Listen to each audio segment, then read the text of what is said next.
Hi, everyone, and welcome to another episode of From a Woman to a Leader, where we help women in tech get to the next level in their careers. And I'm so excited to have here with me Ronit Bohrer Hillel, who I had a pleasure to meet on a mentorship program that I created for Power to Fly. And she was, and maybe still is, I think you're still is, right? One of the mentors there. I'm still the mentors there, and I've taken this to more adventures further than that. So I've been coaching as well. Wow, that's wonderful. Yeah, and I'm following Ronit obviously on LinkedIn, and I saw your post about goal setting, and I figured that is probably a great topic to talk about because we always need to set goals, and this is so important, and not everyone knows why it's important, and that's kind of what we're going to talk about today. So, Ronit, maybe let's start by kind of sharing a little bit about your background. Happy to. So I've been an engineering leader for many, many years, more than 20 years. And through that path, you go through different parts of your career. In the last couple of years, I've been a VP of engineering in Smartsheet. And then lately I decided that what I really want to do is become a leader, an engineering leader in a startup. So that's what I'm pursuing today. And that's my goal. I've been fortunate to be part of companies like Amazon and drive areas in Alexa. And I've been fortunate to be part of 3 different startups in my life, as well as telco industry. So a variety of experiences along my career that brought me to learn a lot, understand that in our field, in the high tech, in software engineering, nothing stays still. And if you are standing in place, it means that you're going backwards.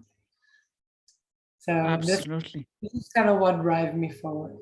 Yeah, absolutely. And as you said, we don't stay still. And also, our interest changes, right? I mean, you mentioned like you worked in Amazon, you worked in large companies, and now you want to work in a startup. So also we evolve and we change, and what we want to do and focus is changing. Like you mentioned, your coaching today, which is wonderful.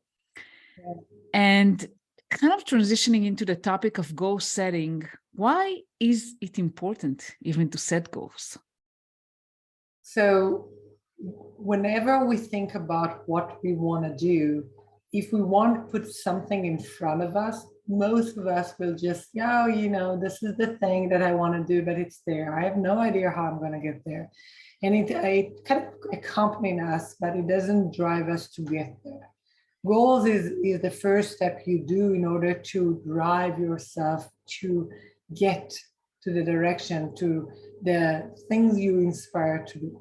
And it's just the beginning. It's just putting an anchor that will get you and drive you forward. Absolutely, yeah. Because if you don't know where you're going to, not necessarily you'll get where you want to. Yeah, it's interesting. Like a lot of time we think about the fact that we want to know where we want to go. And so that then we set a goal. But then the second part after setting a goal is actually thinking, why am I setting that goal? What would happen when I reach that goal? And I do one of the exercises that I do is not just encourage you to set the goal, but actually imagine what would be the situation. How would you be when you set that goal? And talk about it in a present mode. There is a joke about two chicken that want to run free. So they break free out of their cage and they run into the desert, and the other chicken tell their friend, okay, what are we going to do now, right? We are in this desert and we have nowhere to go, right? So it's really important to imagine yourself reaching the goal, and what would your life mean when you're there. I cannot agree more with you. I mean, I love to kind of do different exercises. It's kind of like meditation in a way, like thinking of and picturing yourself, right? How you're going to be. And this is very powerful. I mean, I learned at least that this is very powerful to be able to imagine how your life is going to be when you get there. Because when you imagine things, when you see it in your imagination, it becomes more real. It's kind of sounds strange sometimes, but it is true. It forces you to really immerse yourself in that moment, talking about it in the present. One of the exercises I've been doing with my leaders and also with my kids, by the way, it's a fun exercise. We do that in, at the beginning of the year, New Year Eve, or like January, and we write that. How are we what our life gonna be in a year from now? So, and we write that all in present tense, and all the things we want to reach, all the goals we want to accomplish, all our desires through the year, we close it, we put it in an envelope, and we open that a year forward. And that present tense actually allow us to validate, do we really want to do things, or is it just a fantasy, right? It's like, okay, I really want to go to the North Pole, but it's just a fantasy. It's not really what I want to accomplish this year. And I wouldn't necessarily feel better if I'll get there. So that present tense allow me to do that check of feelings. Is it really something I want to get? Yeah, absolutely. I really believe in using the present tense. And also, one of the things that I do when I coach women and they say, oh, I want to do this, I want to do this. Sometimes I ask them an annoying question. I ask them, are you willing to pay the price, or are you willing to make the effort? Because a lot of times we say, oh, we want this. We want to get to the North Pole, but we're not willing to either pay the money or take the vacation or, to do whatever planning that is needed because it's not that important to us. Exactly. And North Pole is a fun example because getting there is like extreme conditions, right? A lot of time, those goals we are putting will require to make a significant effort, get ourselves outside of those comfort zones we're so used to, and invest time that we might be using for other things. So it's really important to do that. Absolutely. So what kind of tips will you give to someone who wants to set goals but have no idea how to set a good goal? Yeah. So first, let's say you know what you want and you projected yourself to the future and you're absolutely sure you want to accomplish that. And let's say that your goal is, for example, become a CTO of a company. I'll use mine kind of as a goal. And the first thing you want to do is to start understand, where are you now? What is your current place? What do you have?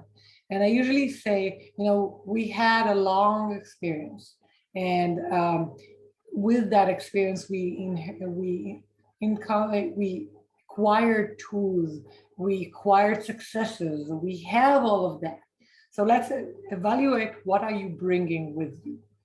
Then evaluate, what are you not having in order to reach that place? So what are you missing, whether it's tools or knowledge or experience or connection, whatever that part is. And after you understand what you have in your toolkit and what you are missing from your toolkit, it's time to start putting, I call it the yellow brick road from Dorothy, because it's that every brick in the way is a step forward that you'll need to make in order to reach that goal. And a goal seems scary. A lot of time it's audacious and big. So, kind of doing this quantum leap from present to future is very long and very, you could be, it could be scary, right? It can be scary, yeah. Scary. But if you start thinking about those bricks in the way, each brick you can put a small step forward.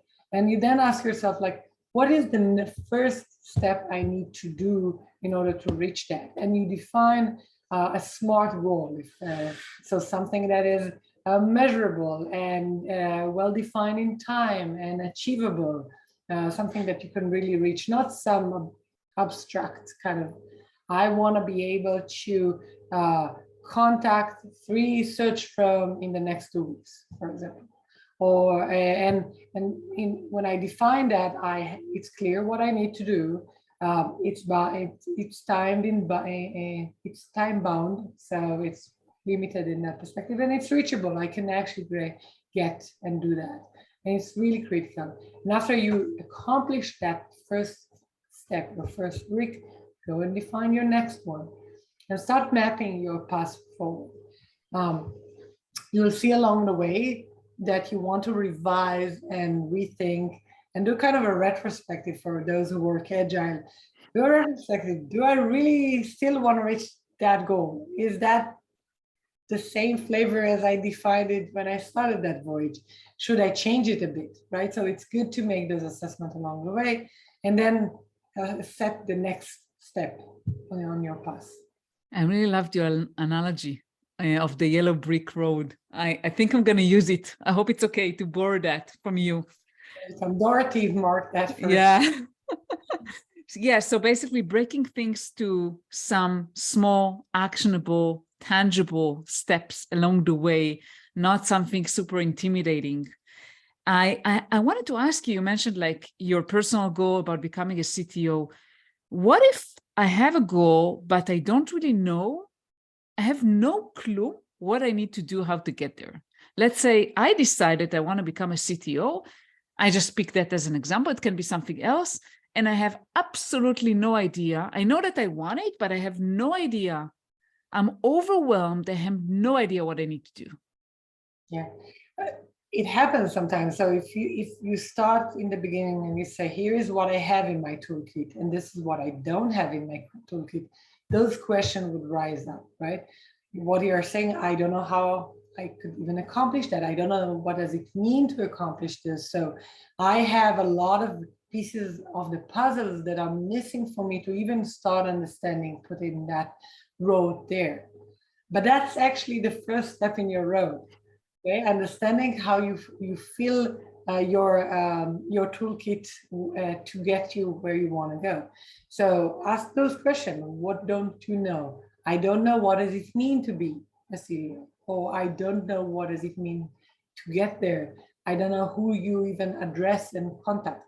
And when you put those questions in place, you say, which is the most important question that I need to answer? It could be 1 or 3 questions.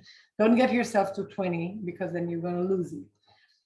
And the next step you want to do is to see who can help me in that. And there is a very good analogy that talks about the board of directors. The board of directors, your personal board of directors, are the people around you that can exactly help you in those situations. And they could be people that work with you. They could be your mentors. They could be your sponsors. They could be your coach, right? Or they can be a consultant. They could be those folks around you, or even a friend or a parent, right? Depends on what it is. And you look at those on your board of directors and said, in order to answer those questions, who are the people that I need to meet? And I'm gonna reach out for them.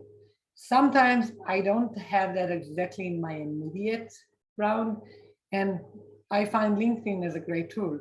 And then I go and say, okay, who are the folks that I know that are in my first connection level that I can reach out to, and they'll be happy to have coffee. You'll be surprised how easy it is to say, hey, hello, we haven't seen each other for 4 years, but I really want to have a little bit of your time. I'd love to have some coffee and ask for your advice. People enjoy those type of connection, and that could be another way to find.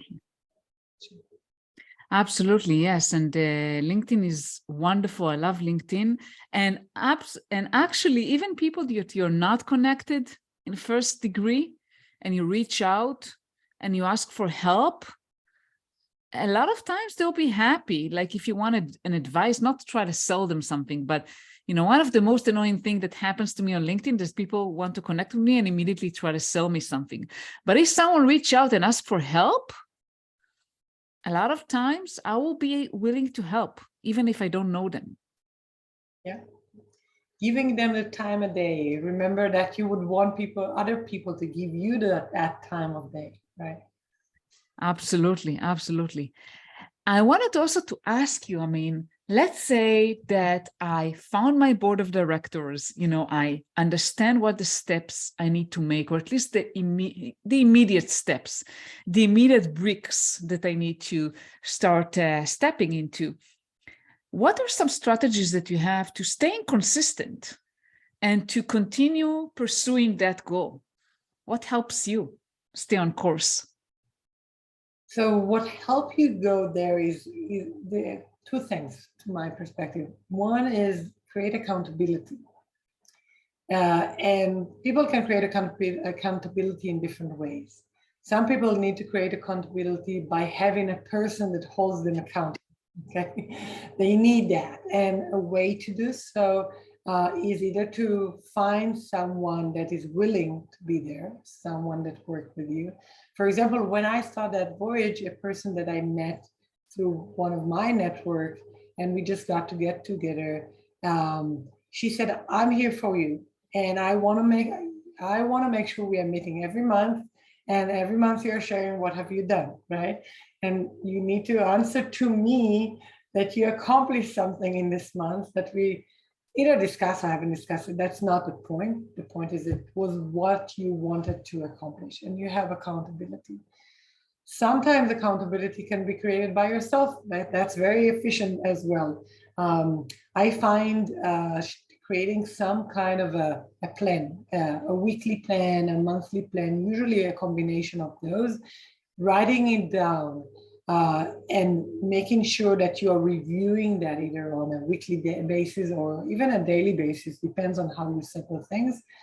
And then once a month, kind of do a retrospective, also create that level of accountability and keep you in sync and on what you really wanted to reach, and keep you honest. Did you really do that? And if you haven't, why? Like, what prevented you from getting there? Was it your laziness? Laziness is not really. Laziness is usually comes from, it's hard for you to get out of your comfort zone. So it's not that we are lazy. It's hard for us to get out of the comfort zone. So you need to be very honest with yourself. Oh, I haven't accomplished my goal this month because I wasn't able to move myself out of those comfort zone, and I wasn't bold enough. So what do I need to make sure that that happens next month? What would make me get there? For me, by the way, is setting things up. And once I create a commitment, regardless how uncomfortable it is, I'll make sure it happens. I'll make sure I'll be there and I'll perform the best that I can. So each person needs to understand what it is that make them do things, get them out of their comfort zone. Absolutely. And about getting out of a comfort zone, I truly believe it is a muscle that needs constant training. So constantly try to do something that stretches you a little bit, being a little bit uncomfortable, right? Because every time I try to expand, I try to grow into a certain area, whatever that may be, right? I mean, the most obvious example is physical activity. If you go to the gym and you want to run faster or you want to lift heavier weight, then you have to train that muscle. Same thing if you want, for me, for example, networking is like a lot of times intimidating. So I say, okay, I have to go to this event and train that muscle of talking with strangers because I know it's important. Completely with you. And I'll give you two examples from my life that talks about accomplishing goals. About 15 years ago, as I was moving through my early days of being a manager and then a director, my manager used to come to my room at work and say, "Hey, Ronit, we have this thing, this project. We need you to take it forward, and it's going to be requiring you handling things you've never done, a scope that is larger than what you're doing." And every time he came to the room, I remember the butterflies in my tummy. It's scary. It's like, I haven't done that. This is me and another 5 people or 10 people I would manage, or this is a technology field that I've not done, or this is communication with customers that I've not done at that time. And every time I remember that, regardless of how high was that feeling in my tummy, I said yes. And because I said yes, he came back again and again and again. And this is how I got my first promotion to the director, because I never said no. Every challenge he put in front of me, I said yes, and I moved forward, and I've done it, and I committed to it. Even before I could really assess what does it mean, I knew it would be to stretch myself out, and it created already those butterflies. So stretching you out a lot of times is connected to a feeling, a physical feeling that you have. Butterfly in your tummy, some stress, anxiety, all of that comes up when you stress yourself out. And it's fine. It's embracing that and knowing that if that's how you feel, you're moving, you're growing, and that's good. Absolutely. So you also gave our audience tips about how to get promoted. Regularly say yes, right? Say yes to challenges, stretch yourself.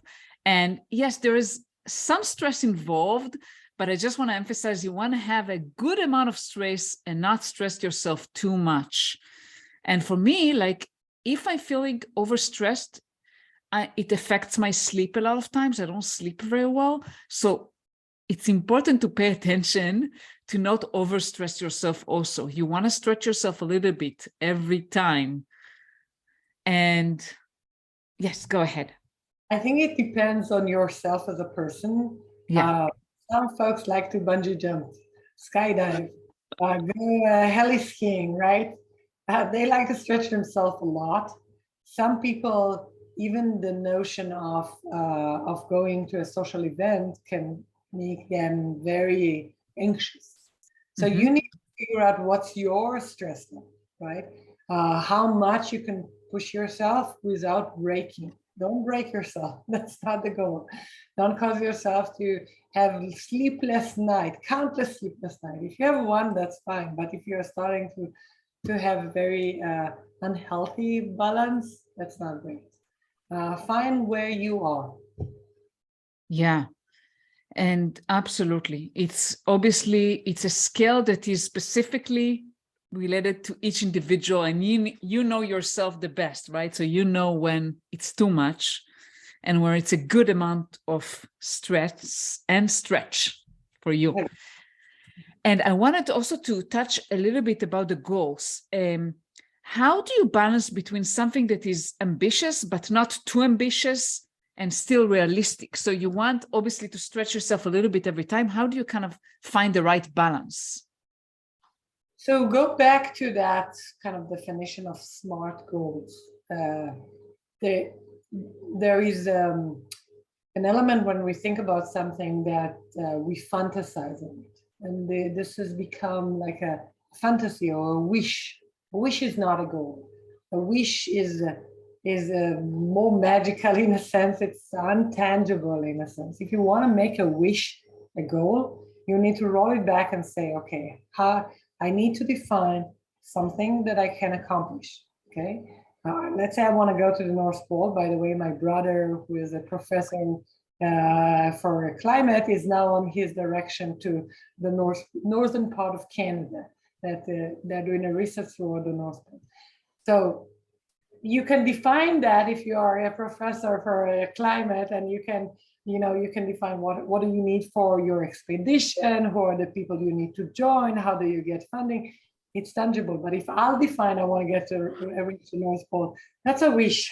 I can't get there. It's like non-tangible for me. There is no way that maybe if I'll put years of effort into this, I'll get there. But is it really what I want to do? So going back to those SMART goals, make sure that you convert that wish to that tangible element that can be defined, that can be measured, that can be time bound, that can be accomplished, and now go and run and accomplish it. Great. And based on your experience, what is a good kind of time bound? Approximately. Yeah, it depends what kind of goals you are. If you're looking at your career development, usually I would go and define something between half a year and a year. Okay. But if you're looking at more smaller parts, like let's say you want to be able to join a network of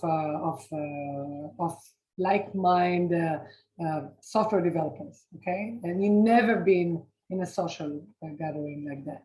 If that's your goal, that's more tangible. That could be even a monthly, a goal that we set on a monthly basis. However, even in the big ones, I want to get promoted. I want to change my career. I want to be able to get a new level of education. I want to develop myself in a variety of ways. Even if you have set those goals to half a year or a year, you need to make sure that you do have those bricks, and those bricks should be monthly. Yeah, absolutely. And that's great. And I wanted to ask you also, how do you overcome setbacks, challenges? I mean, you're trying to set those bricks and walk from one small goal to another. How do you overcome, things that are not working out, right? I mean, not everything works out as planned. Of course. No. Usually not everything.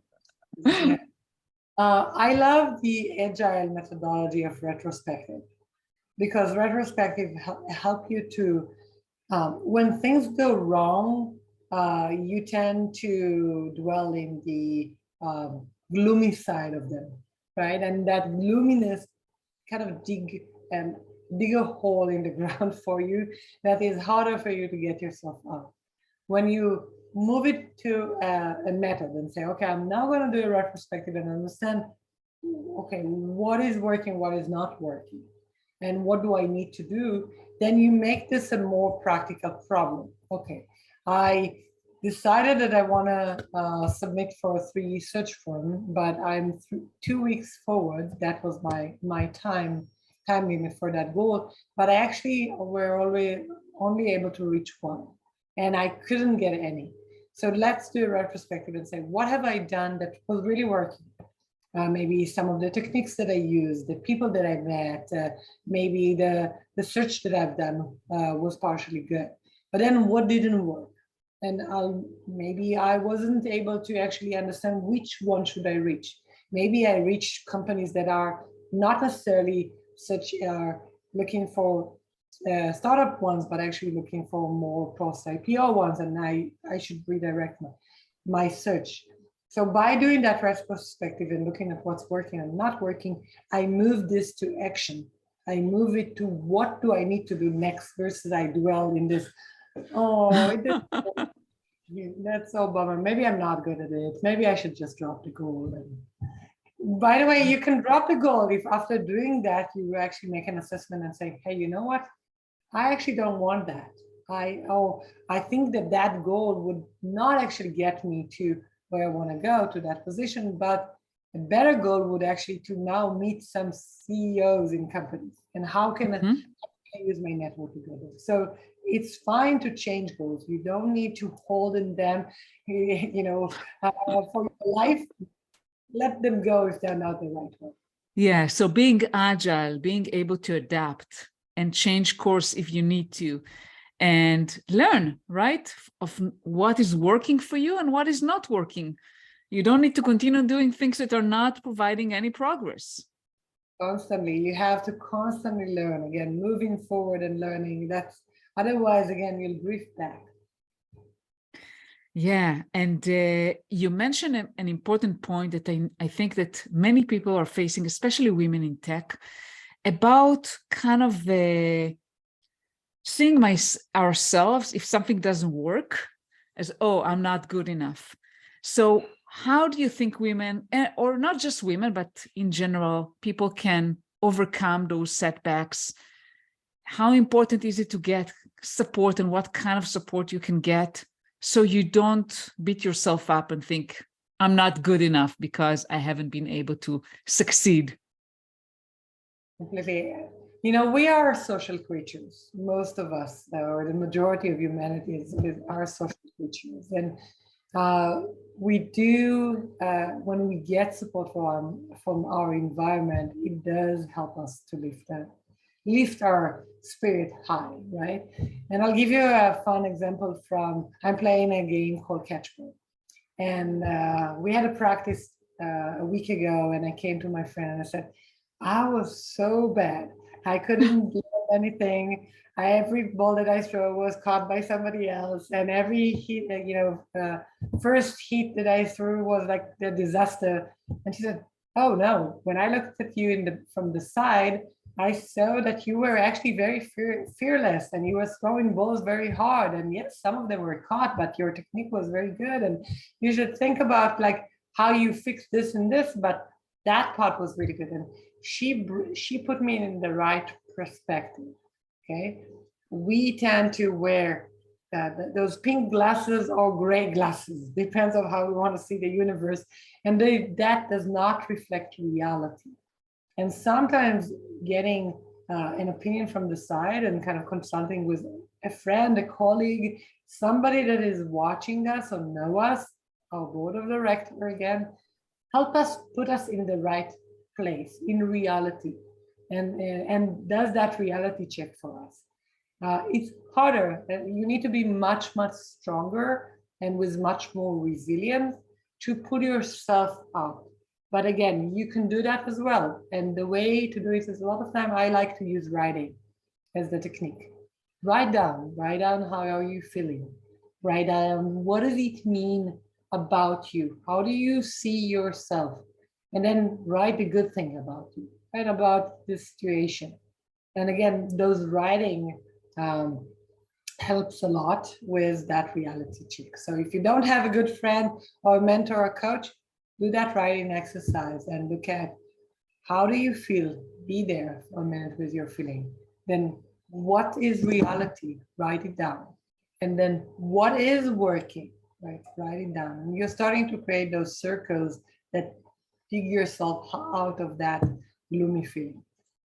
That's great. Yeah. And definitely get an external perspective as much as possible. And it's always possible to get someone to give you some feedback, right? I mean, it can be even a colleague, a friend, someone you know, or someone professional, right? Any last tips you would like to give people who are listening, especially women at the beginning of their careers, how they can set goals and move forward and progress in their careers? Yeah. Flow is great. You know, we love flowing in our life. It creates happiness, that's for sure. But you want to combine with that flow and this kind of, I'm kind of gliding and surfing in my life, regular times to think about what is really important for you. What do you want to reach? And start putting that in place. Start putting those goals. Don't wait for a new year to start, to put those goals and then park them afterward.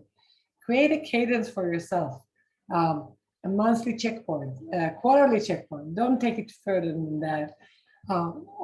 Okay, what happened, in the back, and what do I really want to reach? And if you have no idea, sometimes we have no idea what we want to do, pick something small.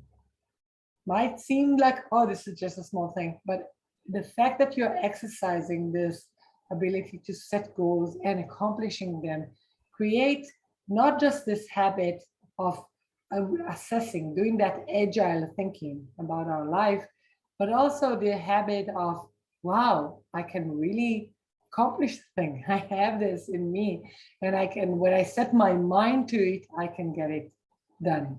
And I love that, setting your mind to it.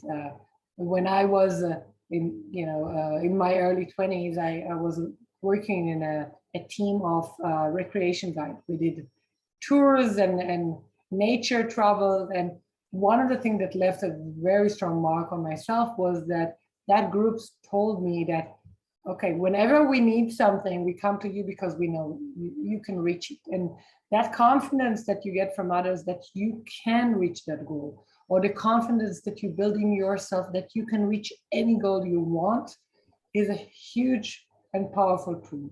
So take it and start growing this tool within yourself.